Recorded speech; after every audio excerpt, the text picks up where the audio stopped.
guys, welcome back. So we all know that when it comes to beauty, makeup, hair, all of these things, I'm not exactly the greatest. I mean, I put things on my face and kind of hope they're in the right place. I learn everything I know from YouTube. So when it comes to things like beauty trends and stuff, I literally have no idea. But luckily, I work for a website called Sugarscape who pretty much cover all the bases when it comes to celebrity hair and makeup trends, as well as all like the beauty things that everybody's loving at the moment, must-have products, all that kind of stuff. So I'm teaming up with them again for a whole new set of videos, which is going to be all about a normal person who hasn't really got the greatest makeup skills, trying all the new sort of like big beauty trends and hair trends and things like that that all the celebrities are doing at the moment, to see if an actual normal muggle person can do it. It's all very well and good seeing like a makeup artist YouTuber trying to do Kylie Jenner lips, but can a normal person do it? Today we are starting with a bit of inspiration from Shailene Woodley, who you'll probably know from The Fault in Our Stars or Divergent. She is like a big nature girl. She loves to hike, she loves to forage, she loves like growing her own vegetables and stuff, and part of all that is that she makes her own makeup, which is crazy. But seeing as I'm like horribly skint and still want nice makeup, maybe this could be a huge money saver if I could just grow everything and have my own little garden of cosmetics. It'll be wonderful. The whole big thing that sparked this sort of like discussion of her natural beauty cupboard is that she admitted that she likes to use beetroot for a lip colour. Different strokes for different folks, but we're going to try it today and we're going to see what happens. So here's the quote from Shailene. This is what she actually said about putting beetroot on her face. Beets are amazing. If you roast them, you'll get a better lipstick. They're not as potent and they don't stain the same way if they're raw. So I roast them first and then just dab a little of the juice on my lips with my finger. I eat them afterwards. I don't even like beetroot. I'm pretty sure she also like eats mud every day and goes and like collects her own water from like bubbling streams and things like that. I've never collected water from a bubbling stream, so I don't know whether this is gonna work for me either. But we're gonna find out. So, number one, beetroot lipstick. Let's go. Okay, so I have my beetroot. This cost me a grand total of 80 pence. So if this turns out to be my new favourite lip product, then things are looking good. So I'm going to chop these up, stick them in a roasting tin, and then it said that Shailene cooks hers for 30 to 50 minutes, which sounds kind of a long time, so I'm going to keep an eye on it, and we'll see what happens when it's cooked. Bye! Okay, so I have my bowl of roasted, mashed up beetroot a la Shailene Woodley. Okay, I have a little bit on my brush, let's go for that. Let's see what happens. There's a very slight tint going on. At the moment it sort of looks like when you put baby lips on and it's just sort of like a barely there colour. Oh, just ate a bit. Ugh. Let me just mash this up loads more and see if we can get a load of stuff. Mash, mash, mash, mash, mash, mash. Shailene, how do you do this? I'm just making such a mess. Everything smells of beetroot. Okay, I've broken into a big bit. This might be more fruitful. Is a beetroot fruit? This is gonna stain anything and everything. Yeah, I still don't like it. Oh, hello. That's more what I was expecting. I thought for just general reference I'd compare it to the kind of colour that you get from Benefit's Benetint, and to be honest it's pretty much exactly the same shade of like blush pinky red.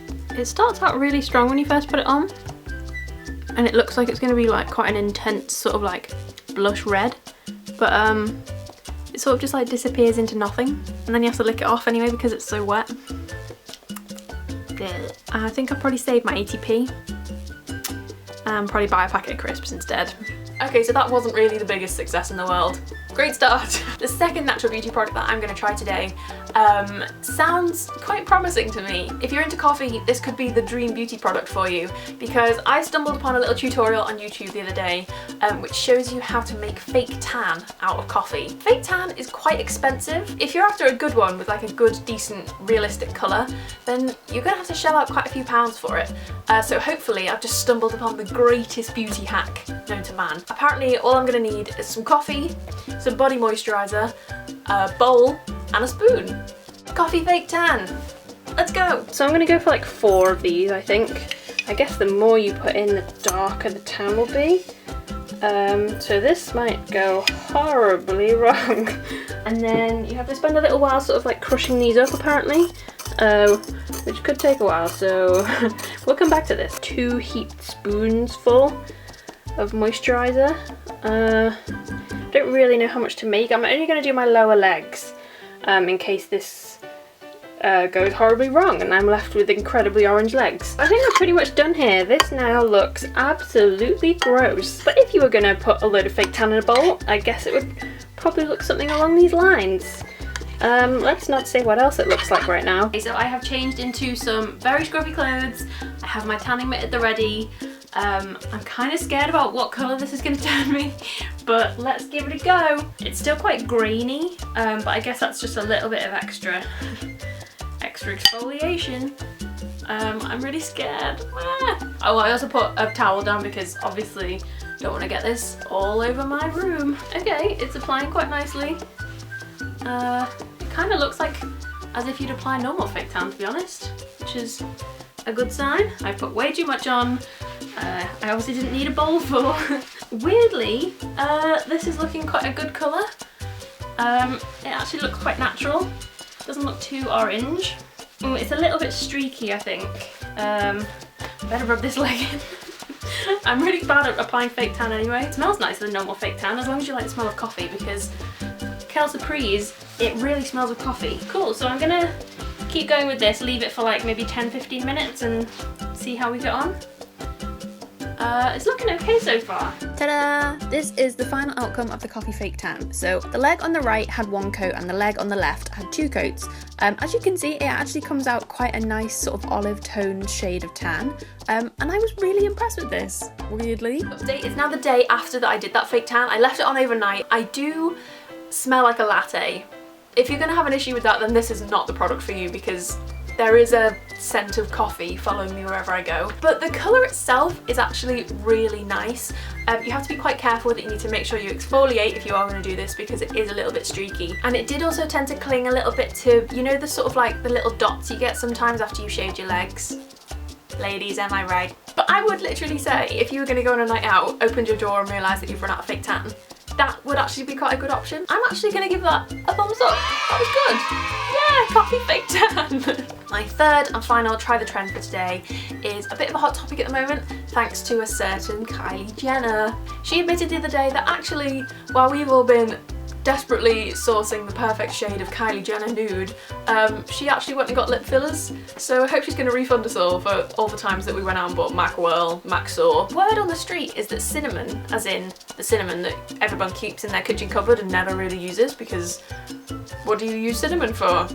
Apart from the cinnamon challenge. Word on the street is that rubbing that into your lips can give them a plumping effect, because it's a natural irritant, apparently. Number 3, cinnamon pout challenge, plumping, lips, mouth, Kylie Jenner. Good. Okay, so on pretty much all the videos that I've sat and watched about this, which is like 2, it's said that you need to exfoliate your lips first. I don't know why, I guess it's to invigorate your lips a little bit more and maybe like let the cinnamon in a little more. I don't know, I'm making this up as I go along. Oh, so I do before first.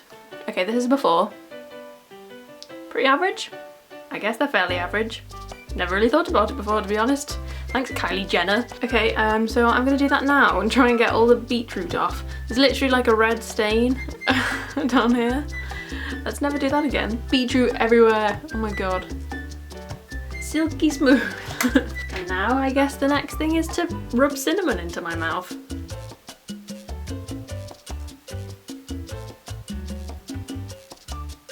It smells good, it smells like Christmas. It feels like it's burning a little bit. Is this supposed to happen? I don't know how much you're supposed to use. Can anyone die from cinnamon poisoning? If this is really what I'm expected to do to myself as a woman, then I literally give up on life. Is this working? It looks like it might be working. Ugh, God. One thing's for sure, if you're doing this, there's gonna be no kissing, because you smell like some kind of baked treat. It's also giving me like a, oh no. Well, I now look a bit like a 13-year-old boy going through puberty, because I now have a very faint orange moustache. Which is always really attractive. So I guess for the full effect I should put some kind of lip product on. I don't know whether it was just like optimistic, but I think that did actually make a difference. It didn't make like lip filler Kylie Jenner difference, but it did make a difference. It did. I feel like if I'd stood and rubbed loads in and done it for a bit longer, then it would have had like quite a good effect. And also I've seen on YouTube that you can like melt it into lip balm and make your own cinnamon lip balm, so you can like top it up through the day and keep your lips like permanently irritated.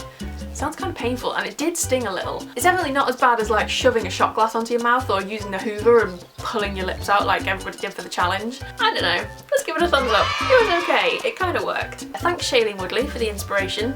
I hope you're having a lovely day picking parsley and gathering small fish from your local stream. Sounds like something you might do. But this is going to be like a regular thing with Sugarscape. I'm going to be trying the trends every month, seeing if us muggles can pull it off. And don't forget to go and check out Sugarscape because it's the best website ever. All my social media and stuff is down there. If you could hit subscribe, that would be top banana. And I think that's all I'm supposed to say. Yeah, cool, this was fun. I will catch you guys later.